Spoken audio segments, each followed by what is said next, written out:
What if the very things you are holding on to so tightly right now, the relationships you keep excusing, the thoughts you keep feeding, the environments you keep returning to, what if all of those things are not your comfort zone but your cage? What if the exhaustion you feel every morning when you open your eyes is not because life is hard, but because you are carrying weight that was never meant to be yours? What if the one decision, just one single decision, to let go of everything that slowly drains your energy could completely change the direction of your entire existence? You have been told your whole life to hold on, to be loyal, to stay, to endure. But nobody ever sat you down and told you the truth, that some things are not worth your endurance. Some things are designed by your own unconscious choices to quietly destroy you from the inside while you smile on the outside. Today, right here, right now, we are going to talk about something that could save your peace, your power, and your life. Stay with me until the very end. What I'm about to share will change how you see everything. What if the greatest battle of your life is not happening outside of you, not in your workplace, not in your relationships, not in your financial struggles, but entirely within the walls of your own mind and the choices you silently make every single day about what you allow to remain in your life? Sit with that question. Do not rush past it. Let it land somewhere deep inside you, because the answer to that question holds the key to either your continued suffering or your complete liberation. We live in a world that glorifies busyness. We celebrate the person who works until they collapse. We admire the one who sacrifices everything for everyone else. We call it strength. We call it loyalty. We call it love. But I want to ask you something honest and direct. What if most of what we call strength is actually just a very sophisticated form of self-destruction, dressed in noble clothing? There is a fundamental truth that most human beings discover far too late in life, and that truth is this: not everything that you are connected to is meant to travel with you. Some connections, some habits, some patterns of thought, some relationships, some environments, they exist in your life not to elevate you, but to slowly, methodically, and almost invisibly drain every last drop of your life force until there is nothing left of the person you were truly meant to become. And the most terrifying part of this reality is not that these things drain you. The most terrifying part is that you often already know it. Deep in the quietest chamber of your being, you already feel it. You wake up tired even after sleeping. You feel heavy in spaces that should feel light. You feel small around people who should make you feel seen. You feel afraid in moments that should feel free. That feeling, that quiet, persistent, gnawing feeling, is not weakness. It is wisdom trying desperately to reach you through the noise of your daily life. Now let us talk about what draining truly means, because most people misunderstand this concept entirely. When we say something drains you, the first image that comes to mind is perhaps a difficult person, someone who complains constantly, someone who takes without giving. And yes, that is one form of draining, but the truth is far more complex and far more personal than that. There are people in your life who drain you not through negativity, but through the constant performance you feel you must give in their presence. You cannot be yourself. You must edit yourself. You must shrink yourself. You must present a version of who you are that fits inside the narrow box their expectations have built for you. Every conversation with them costs you something invisible: your authenticity, your confidence, your natural way of existing in this world. And you pay that cost every single time without even realizing it, because the transaction happens below the surface of your awareness. There are habits that drain you not because they feel terrible in the moment. In fact, many of them feel wonderful in the moment. That is precisely how they maintain their grip on you. You reach for your phone the moment silence arrives because the silence forces you to feel things you have been avoiding. You eat not because your body is hungry, but because your emotions are. You stay in conversations that go nowhere and consume hours of your life because you have not yet developed the courage to simply say, This is enough. I am choosing myself now. There are thoughts that drain you with extraordinary efficiency, thoughts that replay the past with the precision of a machine designed to make you suffer, thoughts that project a future filled with worst-case scenarios, building elaborate mental architectures of fear around events that have not happened and may never happen. Thoughts that compare your private reality to other people's public performances and conclude that you are somehow fundamentally not enough. These thoughts are not facts, they are habits. And like all habits, they can be recognized, examined, and ultimately released. There are environments that drain you, spaces where the collective energy is one of complaint, of smallness, of resignation, where people have made peace with mediocrity and quietly, subtly, sometimes aggressively resist anyone among them who dares to want something more. You have perhaps sat in rooms like this. You have perhaps felt that strange suffocation of being surrounded by bodies but feeling utterly alone because the frequency of the space is completely misaligned with the frequency of what you are trying to become. And then, and this is perhaps the most important drain of all, there is the internal drain, the drain of living in constant contradiction with your own values, the drain of saying yes when every fiber of your being is screaming no, the drain of pretending to believe things you no longer believe, the drain of performing a version of yourself that was built for someone else's approval and has nothing to do with your actual truth. This internal contradiction is the most exhausting thing a human being can experience because you cannot escape it. You can leave a room, you can end a relationship, but you cannot leave yourself. So the question becomes, what do you do? How do you begin? You begin with stillness. Before any action, before any conversation, before any dramatic decision or declaration, you must first be willing to be still. In stillness, truth surfaces. The mind that is constantly running, constantly consuming, constantly stimulated, that mind cannot hear what it needs to hear. It is like trying to see your reflection in water that is constantly disturbed. Only when the water becomes still can you see clearly. In that stillness, you practice something ancient and extraordinarily powerful, honest self-examination. Not the self-criticism that tears you apart, not the self-justification that protects you from growth, but genuine, compassionate, unflinching examination of your actual experience. Ask yourself, when I leave this person, this place, this habit, this thought, do I feel lighter or heavier? Do I feel more like myself or less? Do I feel expanded or contracted? The body knows before the mind admits. Learn to trust what your experience is actually telling you rather than what your fears insist you must keep accepting. Then comes the most difficult part, the part that separates the person who understands these ideas intellectually from the person who actually transforms their life. That part is detachment. And I want to be very precise about what detachment means, because it is one of the most misunderstood concepts a person can encounter on the path to peace. Detachment does not mean you become cold. It does not mean you stop caring. It does not mean you build walls around your heart and decide that nothing and no one will ever matter to you again. That is not detachment. That is damage wearing the mask of wisdom.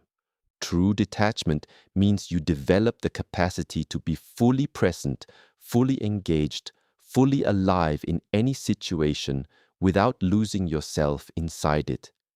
It means you can love someone deeply without making your peace dependent on their behavior. It means you can pursue a goal passionately without making your worth conditional on the outcome. It means you can exist within challenging circumstances without being defined, consumed, or destroyed by them. Detachment is the art of holding life with an open hand rather than a clenched fist. When you hold with a clenched fist, you can neither receive what is coming nor release what needs to go. When you hold with an open hand, life moves through you with natural grace, and you move through life with something that most people spend their entire existence searching for: peace. Genuine, unshakable, self-generated peace. Now I want to speak directly to someone who is listening and thinking, but I cannot let go. There are obligations. There are people who need me. There are responsibilities I cannot simply abandon. And I hear you. I understand you. And I want you to understand something with absolute clarity. Detaching from what drains you is not the same as abandoning your responsibilities. It is not permission to be irresponsible or selfish in a shallow sense. But there is a profound difference between genuinely fulfilling your responsibilities from a place of wholeness and choice, and martyring yourself, emptying yourself completely, destroying your peace, your health, your spirit, while calling it duty. You cannot pour from an empty vessel. This is not a metaphor. This is physiology. This is psychology. This is practical reality. The version of you that is depleted, resentful, exhausted, and slowly dying inside, that version cannot give the people and purposes of your life what they actually need from you. The greatest gift you can give to anything or anyone you truly love is a version of yourself that is whole. And wholeness requires ruthless honesty about what you must release in order to protect it. Think about a tree in autumn. The tree does not mourn the leaves it releases. It does not cling to them out of loyalty or sentiment. It releases them because holding them through winter would cost the tree its very life. And in releasing them, the tree preserves its core, its roots, its essential nature, so that in spring it can bloom again more fully than before. This is not loss. This is intelligence. This is the wisdom of knowing that some things must end so that something deeper can continue. The same principle governs your life. Some relationships must be released, not with bitterness, but with clarity and compassion. Some habits must be broken, not through punishment, but through understanding what need they were serving and finding a more life-giving way to meet that need. Some thoughts must be let go, not suppressed or denied, but examined until they lose their power over you. Some environments must be left, not dramatically, but firmly and without apology for choosing your own well-being. And when you begin to do this, when you begin to genuinely, consistently, courageously choose your peace over your familiar discomfort, something remarkable happens. The energy that was being consumed by everything that drained you begins to return. It does not return all at once. It returns the way dawn arrives, gradually, then suddenly. You wake up one morning and the heaviness is lighter. You sit in a moment of silence, and instead of anxiety, there is something unfamiliar and beautiful, a sense of okayness, a sense that you are enough exactly as you are in this exact moment without needing to perform or prove or earn your right to exist peacefully. This is what becomes available to you on the other side of detachment, not emptiness, not isolation, not the cold, lonely life that fear tells you awaits anyone who dares to choose themselves. What awaits you is spaciousness, a life with room to breathe, relationships that feel nourishing rather than depleting, a mind that can finally be quiet enough to hear your own wisdom, a body that is no longer carrying the physical weight of suppressed emotional truth, a spirit that can finally, fully, authentically live. But you must be willing to begin. You must be willing to look honestly at your life and ask the question that most people spend their entire lives avoiding. What am I attached to that is costing me my peace? What am I holding on to out of fear, familiarity, or obligation that is slowly, quietly, surely destroying the best of who I am? And then, and this is the essential step, you must be willing to act on what you discover. Not perfectly, not all at once, not without difficulty or grief or uncertainty, but consistently, intentionally, and with the unwavering conviction that your peace is not a luxury. Your peace is not something you earn after you have satisfied every demand the world places on you.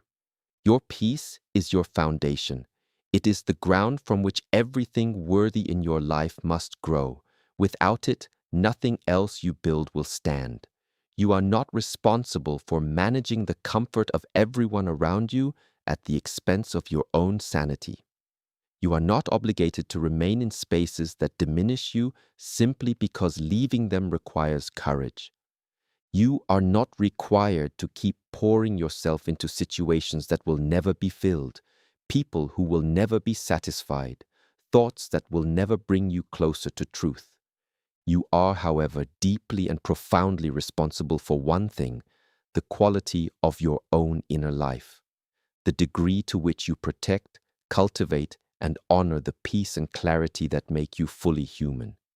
Because a human being who has lost their inner peace is not actually living. They are surviving. And survival, while sometimes necessary, was never meant to be your permanent state. You deserve to live fully, freely, peacefully, with the quiet dignity of someone who knows their own worth and refuses to negotiate it away for the sake of avoiding discomfort. Begin today, not tomorrow, not when the circumstances are perfect, not when everyone around you understands and approves. Today, in this moment, with one honest acknowledgement of one thing in your life that drains you, and one small but genuine commitment to start the process of releasing it. The path to peace begins the moment you stop feeding what destroys it. Everything we have explored in this speech points to a single essential truth that the wisest human beings across all cultures and centuries have ultimately arrived at. Your inner peace is the most valuable thing you possess, more valuable than any achievement, any relationship, any accumulation of wealth or recognition, because without peace, you cannot truly enjoy any of those things. And with peace, you can navigate even the most difficult chapters of life with grace, clarity, and an unbreakable sense of who you are. The practice of detachment is not a one-time decision. It is a daily commitment. Every morning you wake up, you will be presented again with choices: to give your energy to what drains you out of habit and fear, or to protect it with awareness and courage. Some days will be harder than others. Some releases will bring grief before they bring freedom. That is natural. That is human. Allow yourself the full experience of it without using the difficulty as a reason to retreat back into the familiar drain. What you are building through this practice is something extraordinarily rare in the modern world. A life that is genuinely yours. A mind that is genuinely quiet. A heart that is genuinely open because it is no longer burdened by what it has been forced to carry for far too long. This is not a small thing. This is everything. The world needs you whole. The people who truly matter in your life need you whole. And most importantly, you need you whole. So detach with love from everything that pulls you away from that wholeness. Protect your peace as though your life depends on it, because in every way that truly matters, it does.